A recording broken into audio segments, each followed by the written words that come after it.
Hello friend, welcome back my YouTube channel. तो आज हम आप लोगों के साथ पढ़ेंगे बहुविकल्पी प्रश्न, वर्तमान भारतीय समाज और प्रारंभिक शिक्षा। ठीक है, और बहुविकल्पी पहले पढ़ेंगे, फिर अति लघु का पढ़ेंगे, उसके बाद से प्रीवियस ईयर क्वेश्चन सॉल्व करेंगे। ओके,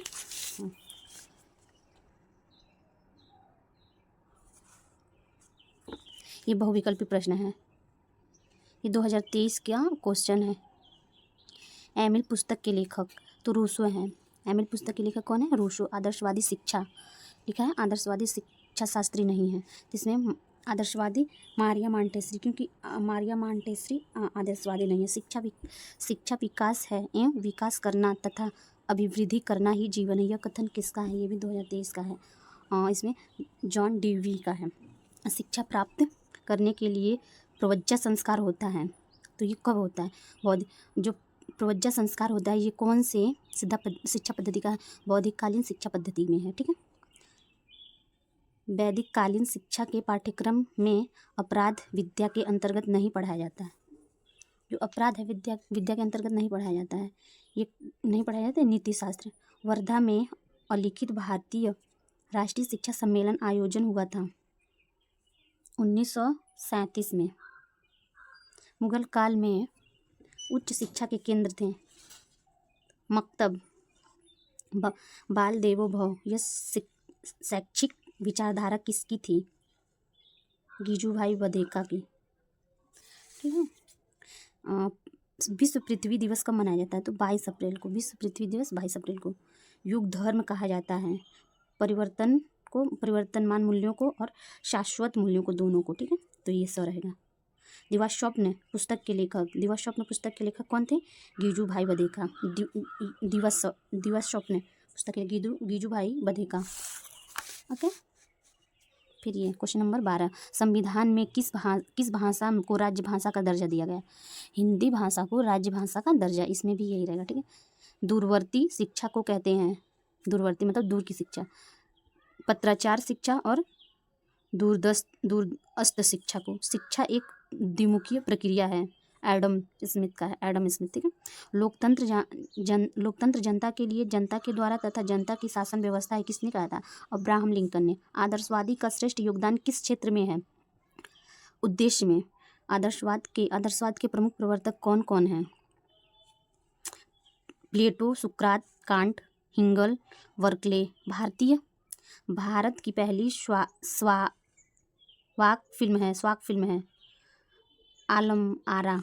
बौद्धकालीन शिक्षा में उप संपदा संस्कार कितने वर्षों में होता है? उप संपदा संस्कार ये 20 वर्षों में। शिक्षा वह है जो जीवन को संपूर्ण सत्ता के साथ सामंजस्य स्थापित करने की शक्ति होती है। यह विचार किसका है? तो स्वामी विवेकानंद का। निम्नलिखित में से कौन सा दूरस्थ शिक्षा के अंतर्गत नहीं आते हैं? जैसे दूरस्थ का मतलब जो दूर से हो सकता, जैसे इसमें व्यक्ति अपने ही स्थान पर सीखता है, ये तो नहीं हो सकता। ठीक है, संचार माध्यमों का प्रयोग करके। इसमें शिक्षा कक्षा के वातावरण से बाहर होता है, इसमें समय व स्थान बड़ा महत्व होता है। गांधी जी ने बालकों को शिक्षा प्रदान के लिए कितने प्रशिक्षण पद्धतियां पर बल दिए थे? 4। प्राथमिक शाला में भाषा शिक्षा नामक पुस्तक किसने लिखी थी? इसमें गीजूभाई बधेका।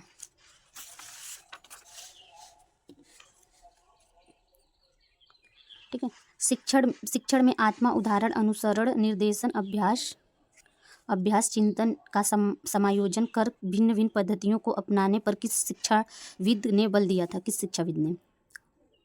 डॉक्टर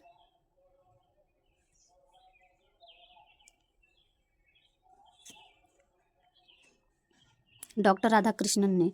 वैदिक शिक्षा का प्रमुख संस्कार कौन सा? वैदिक शिक्षा का प्रमुख उपनयन संस्कार। प्राचीन काल में उच्च शिक्षा प्रदान की जाती है, उच्च शिक्षा राष्ट्रकुलों में। वुड का ज्ञान पत्र प्रकाशित हुआ था 19 जुलाई 1854 को। राधाकृष्णन आयोग की संतुष्टियां संबंधित थी उच्च शिक्षा से। विश्वविद्यालय शिक्षा आयोग के अध्यक्ष थे विश्वविद्यालय, इसमें थे आपके डॉक्टर एस राधाकृष्णन। परिवार शिक्षा का सर्वोत्तम स्थान है और बालक का प्रथम विद्यालय है। यह कथन किसका है? पेस्टोलॉजी का है। ठीक है, संगमरमर के पत्थर पर जो महत्व मूर्तिकार के लिए है, वह महत्व आत्मा के लिए शिक्षा का है। ये किसने बोला था? एडम्स ने बोला था। एडम्स रहेगा, एडम्स पता नहीं क्यों लिखा है। वर्तमान समय में शिक्षा के कौन कौन से रूप प्रचलित हैं? उपयुक्त तीनों, औपचारिक, अनौपचारिक, निरौपचारिक। निम्नलिखित में से, ठीक है, निम्नलिखित में शिक्षा के औपचारिक साधन कौन नहीं है? औपचारिक साधन, और इसमें परिवार, क्योंकि ये अनौपचारिक है, इसमें बिना पेपर पेंसिल से होता है, ये व्यवहारिक भाषा में किया, इसीलिए इसे अनौपचारिक बोलते हैं। औपचारिक तरीके से, ठीक है, जैसे विद्यालय, पुस्तकालय, संग्रहालय। निम्नलिखित में से अनौपचारिक साधन कौन है? हाँ, उपयुक्त सभी, जैसे परिवार, समाज, धर्म, समुदाय, राज्य, चलचित्र, टीवी। उपयुक्त सभी। ऐसी शिक्षा जिसमें किसी निश्चित समय पाठ्यक्रम, विद्यालय। अनौपचारिक शिक्षा, अनौपचारिक ये रहेगा, ठीक है। सीखने के लिए स्वतंत्रता एवं निरंतरता आवश्यक है, यह विचार किसका है? ड्यूवी का है, जॉन ड्यूवी, ठीक है। जॉन ड्यूवी द्वारा निम्नलिखित पुस्तक है डेमोक्रेसी एंड एजुकेशन। विश्व जल दिवस कब मनाया जाता है? विश्व जल दिवस 22 मार्च को, ठीक है। जनसंख्या शिक्षा पर प्रथम राष्ट्रीय सेमिनार कहाँ आयोजित किया गया था? चेन्नई में। मनुष्य के मूल्यों के विकास में सर्वाधिक महत्वपूर्ण माना जाता है परिवार, क्योंकि परिवार जब अच्छा संस्कार देगा, जैसा संस्कार वैसा ही मतलब मिलेगा। अध्यापक द्वारा राष्ट्रीय सद्भावना का विकास छात्राओं में किसके द्वारा किया जाता है? किसके द्वारा? स्वयं बड़े लोगों द्वारा अमल करने पर, ठीक है। प्लेटो समर्थक था ज्ञान पर आधारित शिक्षा।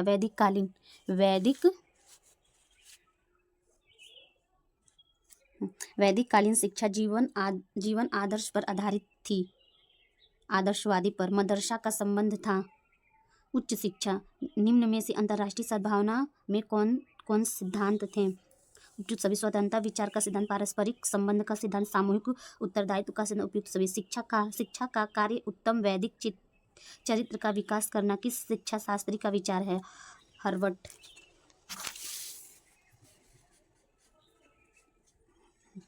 शिक्षा अर्थपूर्ण एवं नैतिक प्रक्रिया है, अतः वह कल्पना नहीं की जा सकती है कि वह उद्देश्यहीन है, किस शिक्षा शास्त्री का विचार है? रिवलिन।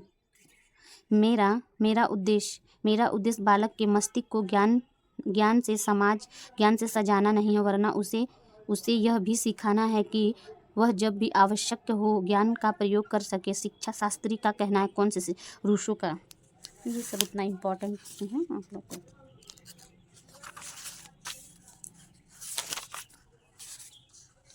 चलिए एक ये प्रश्नोत्तर, तो इसमें रहेगा प्रश्नोत्तर या प्रश्न विधि किस दर्शन शास्त्र, तो इसमें सुकरात रहेगा, ठीक है।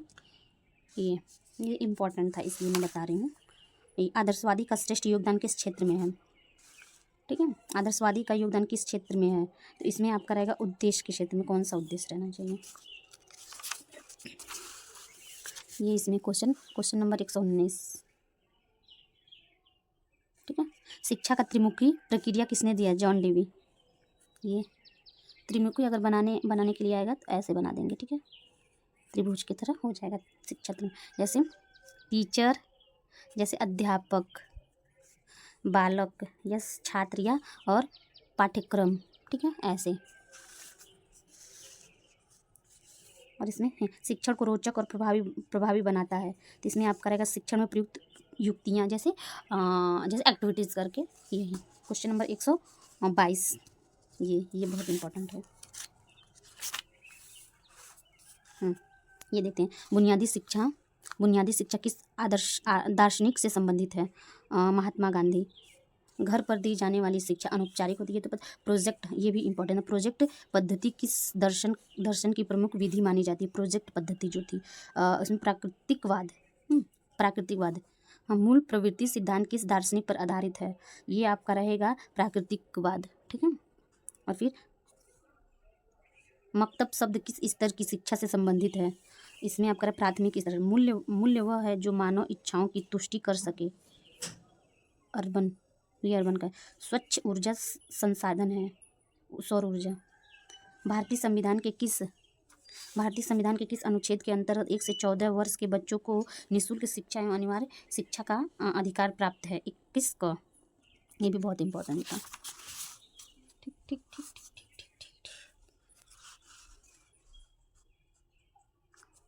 आदर्शवादी के अनुसार शिक्षा का उद्देश्य आत्मानुभूति। प्राकृतिकवाद किस प्रकार के अनुशासन की बात करता है? मुक्तवात्मक। मूल्य हमारे व्यवहार को क्या क्या करते हैं? दर्शित, प्रेरित, नियंत्रित। हमें, ये क्वेश्चन नंबर 166, हमें उस शिक्षा की आवश्यकता है जिसके द्वारा चरित्र का निर्माण होता है, मस्तिष्क की शक्ति बढ़ती है, बुद्धि का विकास होता है और मनुष्य अपने पैरों पर खड़ा हो सकता है। शिक्षा संबंधित उक्त विचार किसने दी है?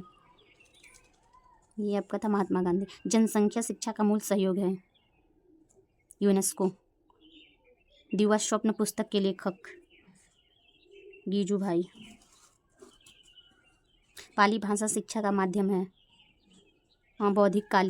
बौद्धकालीन शिक्षा। मुलारिया आयोग संबंधित है, माध्यमिक शिक्षा।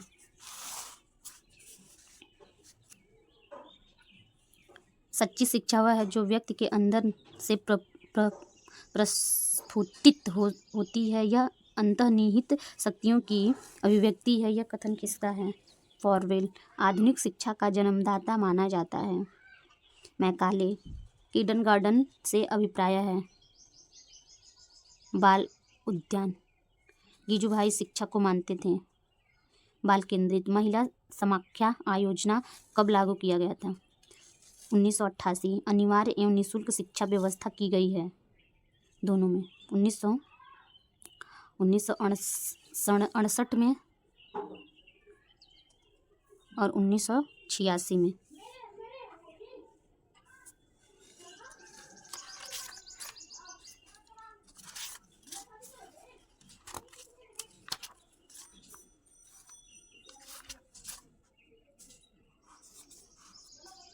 पाठशाला को एक बाग और शिशु को पौधा एवं शिक्षक को माली कहा था, फॉरवेल।